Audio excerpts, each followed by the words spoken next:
Salut tout le monde, on se retrouve sur la chaîne Flérosium Misk pour une nouvelle review d'album. Salut, alors on va parler du nouvel album d'Orelsan, La fête est finie. Générique. Je sais pas pourquoi On j'ai passe en même clapé. temps.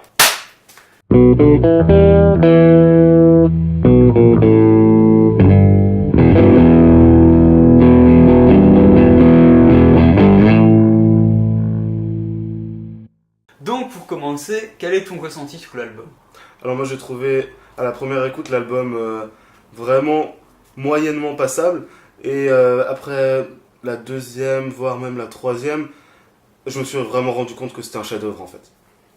Alors Et toi? moi, non en fait à la première écoute, j'ai grave compris que c'était génial, mais en fait je l'avais écouté dans le désordre, et en l'écoutant dans l'ordre il est encore mieux. Franchement c'est un de mes coups de cœur de l'année, un de mes albums préférés avec celui de Stupéflip. Comme Orelsan l'a bien expliqué en interview, si les titres sont placés comme ça, c'est qu'il y a une raison, c'est vraiment pour raconter une histoire. Alors d'abord on va vraiment parler purement simplement des instrus, donc la plupart sont comme d'habitude composés par Skred, même s'il y en a une qui est composée par Orelsan et plusieurs par Stromae. Et donc par conséquent l'album enchaîne plusieurs sonorités assez différentes les unes des autres. Toutes les musiques ont leur propre personnalité. Même quand plusieurs musiques à la suite racontent une seule et même histoire, chaque musique est vraiment différente. Alors du coup par exemple sur Basic ça va assez s'approcher de la trap, C'est plus de la trappe anglaise. de l'euro-trap.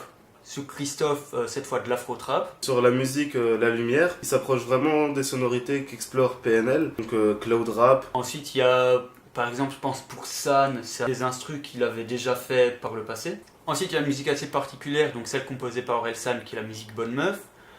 Donc on peut voir soit la chose comme un énorme couplet, ou alors comme des très petits couplets interposés par des très petits refrains qui seraient Bonne Meuf. C'est déjà des trucs qu'il avait expérimenté avec Bloqué. Mauvaise idée. Donc Stromae, il a coproduit Tout va bien. Bon, ça s'entend vraiment qu'il y a Stromae sur cette musique. Ça s'entend tellement en fait qu'il y a sa petite touche à lui. C'est un petit peu l'inverse de Racine Carrée, sur lequel on entendait vraiment qu'Orelsan avait coécrit certaines paroles. Et c'est grâce au fait que Stromae ait invité Orelsan à l'aider sur l'album Racine Carrée qu'il y a eu cette collaboration. Donc AVF déjà, et ensuite La Pluie. À propos des collaborations, je trouve qu'elles sont plutôt bien justifiées. À part Dizzy Rascal, parce que ça fait bizarre d'entendre de l'anglais à la suite du français, même si on sait que c'est une des plus grosses influences d'Orelsan. Il y a beaucoup de rappeurs qui font quand même ça en ce moment. La Crime qui a fait ça, Big Flo Oli qui ont fait ça. À chaque fois c'est justifié par le fait que l'artiste aime vraiment l'artiste américain et qu'il s'en inspire. Et notamment dans une phase de l'album, il dit quand je copiais les flows de Dizzy. Ouais. Et du coup ça justifie un peu sa présence sur l'album je trouve. Ouais. Mais en fait, ce qu'il aurait pu faire peut-être, mais ensuite c'est assez chaud de faire ça quand on est connu pour faire du rap français, ça aurait été d'en faire une en entier en anglais, ou aurait été justement avec ce Dizzy quoi. Ensuite pour Nekfeu, ça faisait longtemps qu'il voulait faire ça. Et justement pour la petite histoire, normalement c'est un son qui devait paraître sur l'album Cyborg de Nekfeu et qui a pas pu parce qu'elle a été faite trop tard. Et du coup ils l'ont décalé pour la mettre sur cet album là. Pour ce qui est de Maître Gims, en fait c'est justifié par les paroles, sinon la musique pourrait passer pour une musique un peu raciste. Pour vraiment finir avec les collabs, il y a juste pour la dernière Note pour trop tard, IBI, donc un groupe de deux françaises qui font des... Mais elles font juste des vocalises en Voilà. fait sur cette chanson, donc du coup on peut pas vraiment mettre en rapport les deux univers musicaux. Mais par contre, ça aide vraiment, je trouve, à rentrer dans l'ambiance de la musique. Ouais. Orelsan, en fait, il les a rencontrés il y a même pas longtemps. C'était sur un concert d'elle. Apparemment, le feeling est passé tout de suite. Et du coup, il y a cette musique qui en a découlé, qui est très bien. On va parler un petit peu de l'histoire de l'album. Il faut savoir que tous les albums d'Orelsan sont construits d'une manière spécifique, les tracks sont pas du tout mis là au hasard. La musique d'intro, c'est un petit peu toujours la même, sans être la même évidemment, mais avec des thématiques communes. Par exemple, pour son premier album officiel, il y a les titres Étoile Invisible qui est là pour... Qui ouvre l'album. Voilà, qui ouvre l'album. Donc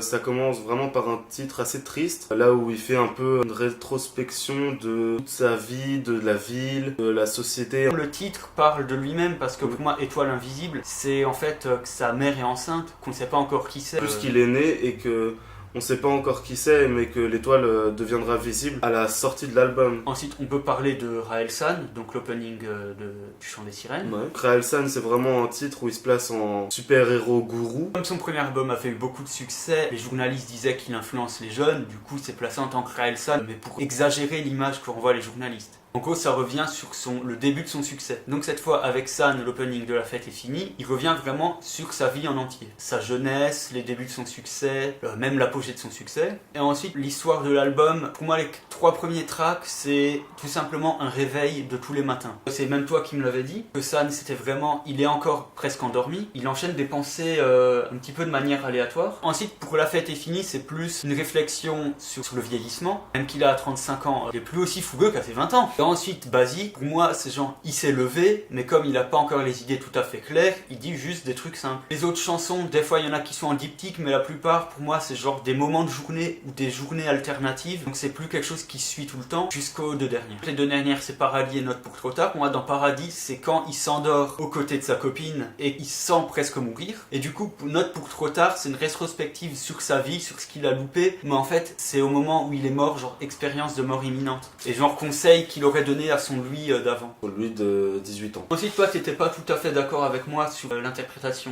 de l'album. Après, moi, je t'ai donné des débuts de pistes. On s'est T'as changé un peu d'avis. Voilà, on s'est mis en désaccord au bout d'un moment, en fouillant un peu plus. Et sinon, c'est pour ça que la critique a mis du temps à sortir, c'est Voilà. parce qu'on voulait vraiment bien réfléchir à l'album. C'est-à-dire qu'avant de faire la critique, en entier d'une traite, je l'ai écouté une quinzaine de fois pour être vraiment sûr de tout réfléchir à tout. Donc pour moi, San, c'est la première, mais c'est pas vraiment la première, je vais y revenir après.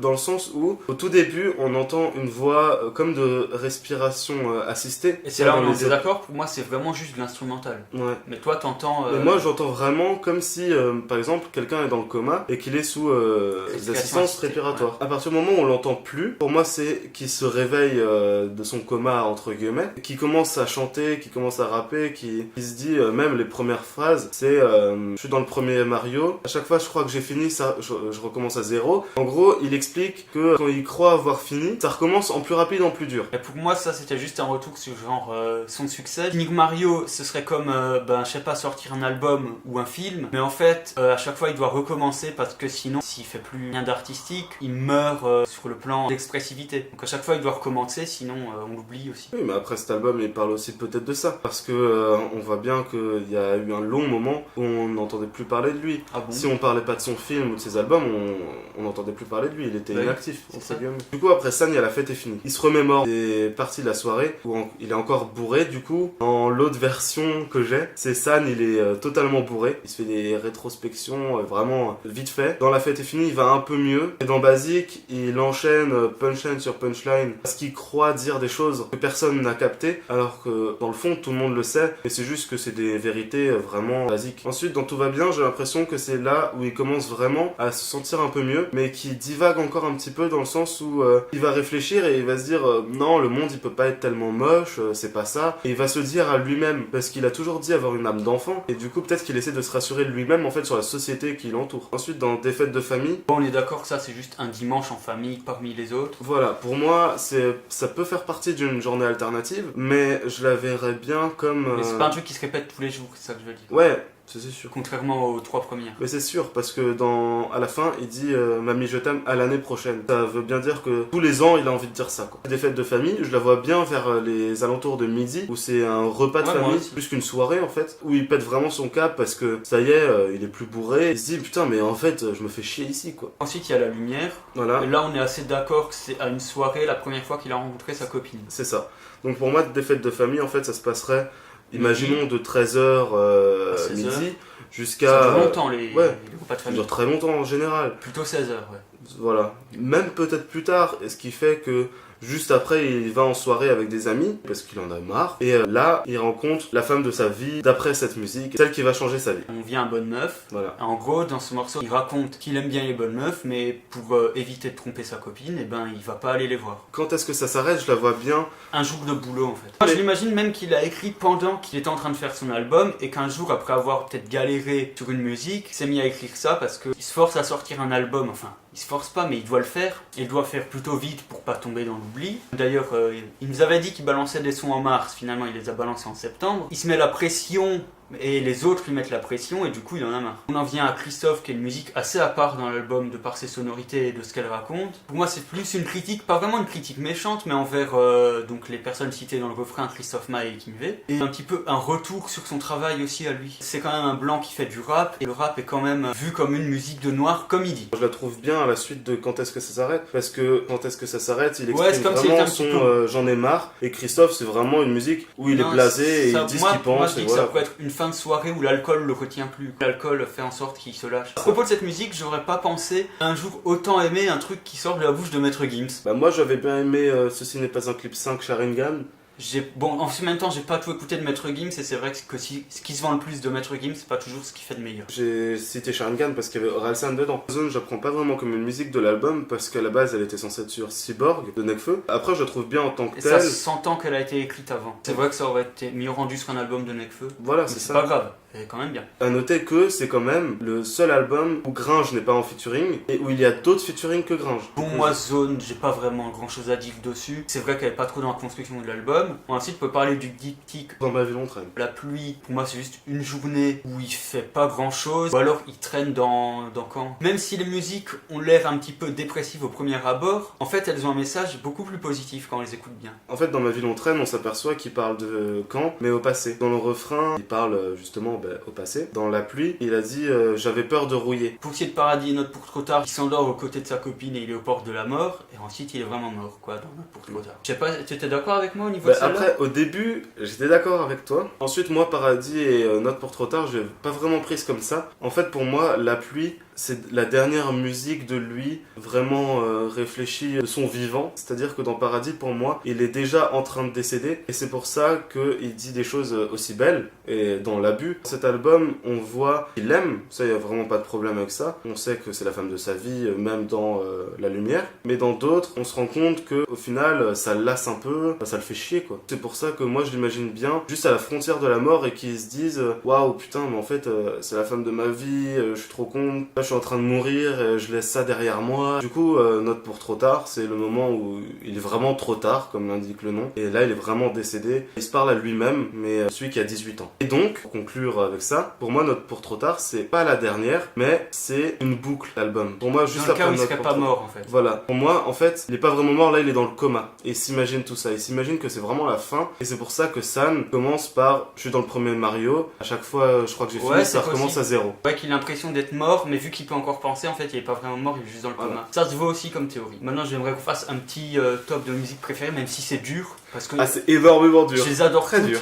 On va faire un top 4, parce qu'un top 3, je veux pas toutes les Quatre. mettre. J'aimerais quand même bien mettre Christophe en 4ème position, parce qu'elle est assez entraînante, elle est très bien écrite. Les trois autres ont plus de profondeur. Ensuite, ce serait des fêtes de famille, parce que ce qu'il dit, ça parle à n'importe qui a aussi genre ses archétypes dans la famille. En 2ème position, ce serait Tout va bien. C'est vraiment un regard sur le monde et dit d'une manière dont on a peu l'habitude de l'entendre. Et enfin, Note pour trop tard, parce que c'est vraiment touchant tout ce qu'il dit et ce que ça peut apporter comme conseil à n'importe qui en fait dans sa vie. C'est franchement une musique très importante. C'est une musique que tout le monde devrait écouter, dont on avait vraiment besoin. Juste une petite chose encore pour Note pour trop tard. Beaucoup de gens disaient du coup qu'Orelsan influençait les gens. Et c'est à mon avis aussi pour ça qu'il a fait cette musique. Pour essayer de leur donner un peu d'espoir et leur dire que pour lui c'est trop tard peut-être. Mais que pour nous ça ne l'est pas vraiment. Qu'on peut essayer d'arranger les choses. De profiter de la vie comme il dit qu'il devrait le faire. Mais aussi faire attention à certaines choses. Aussi, ce qu'il me dit, c'est que dans la vie, on peut faire des conneries, mais genre, après, si on est quelqu'un de bien, on va les regretter, essayer de se rattraper. Il y a quelques phrases dans cette musique qui me font penser à ce que Big Flo et Oli disent à la fin de Dommage. Vaut mieux vivre avec des remords qu'avec des regrets. Et il y a beaucoup de phrases qui font énormément penser à Big Flo et Oli en fait dans cet album. Bon alors du coup moi pour la quatrième, je dirais Des fêtes de famille parce qu'elle est vraiment amusante. 3ème, je dirais La Lumière. Malgré le fait que j'aime pas PNL, j'aime pas tellement l'autotune, mais cette musique est vraiment fabuleuse au niveau des paroles. En 2ème, je dirais Note pour trop tard. Parce qu'elle est vraiment touchante au plus haut point. Et la première, San. Qui se livre vraiment à cœur ouvert quand il dit qu'il peut sortir un jour la nuit en pyjama. C'est pas le truc qu'on attend qu'une célébrité dise. Donc il y a un côté très humain. Et pour conclure, je dirais que c'est un excellent album, franchement. Achetez-le, allez voir Orelsan en concert. On sent vraiment une maturité, une évolution. Et pourtant, ça reste toujours Orelsan. Il a vraiment mérité son succès. Parce qu'il faut savoir qu'il a été disque d'or en 3 jours et disque de platine en 1 semaine. Et c'est le meilleur démarrage de l'année. Pour du rap, c'est tellement... Ah, c'est improbable. Personne pouvait Mais se douter de ça un jour, quoi. Il l'a tellement mérité. Mm. D'ailleurs, on a le témoignage de quelqu'un qui, avant, n'aimait pas Orelsan. Anna, tu peux venir nous en parler? Alors, t'en as pensé quoi, toi, de l'album? Bah, il était cool. De base, j'aimais pas Orelsan en fait. Parce que je trouvais genre son style et son comportement et sa manière de rapper un peu trop genre gamin. Mais du coup, t'aimes pas Orelsan, mais t'apprécies quand même le rap. T'aimes bien Stupéflip, Oui. par exemple. Oui, j'aime le rap. C'est juste Orelsan qui est un peu trop gamin pour toi. Ouais, c'est ça. Ben, de Sur base. ses premiers albums. Ouais, c'est ça, sur ses premiers albums. Donc, genre, de base, j'avais entendu les plus populaires, ce qu'il faut jamais faire avec un rappeur en fait. Effectivement. Genre Big Flo et Oli. Comme ces deux personnes m'ont totalement harcelé avec l'album d'Orelsan en voiture, j'ai appris à écouter et finalement j'ai énormément apprécié et ça m'a même ouvert à écouter genre des sons qu'il avait fait avant. Mais du coup, toi, tu trouvais Orelsan un peu gamin dans sa manière de rapper. Ouais. Mais est-ce que là, tu l'as trouvé plus sincère et plus mature, entre guillemets? Ouais, dans certaines. Il y en a quand même qui sont vraiment émouvantes, quoi. Ouais, de ouf. Oui, je sais. C'est là où je veux en venir. Faut savoir qu'il me fait cette tête parce que on était en voiture ensemble quand j'ai écouté pour la première fois la moitié de la chanson Tout va bien et on a dû couper la musique parce que j'étais en position fétale. Mais ouais, non, autrement, même dans les chansons où il a une manière de rapper un petit peu gamine comme je le considérais avant, en fait ça m'a moins choqué, genre après avoir entendu quasiment tout l'album en fait. Merci beaucoup. De rien. Merci d'avoir regardé la vidéo. N'hésitez pas à donner votre avis sur l'album en commentaire, à vous abonner et surtout à partager la vidéo. En attendant, écoutez de la musique. Salut.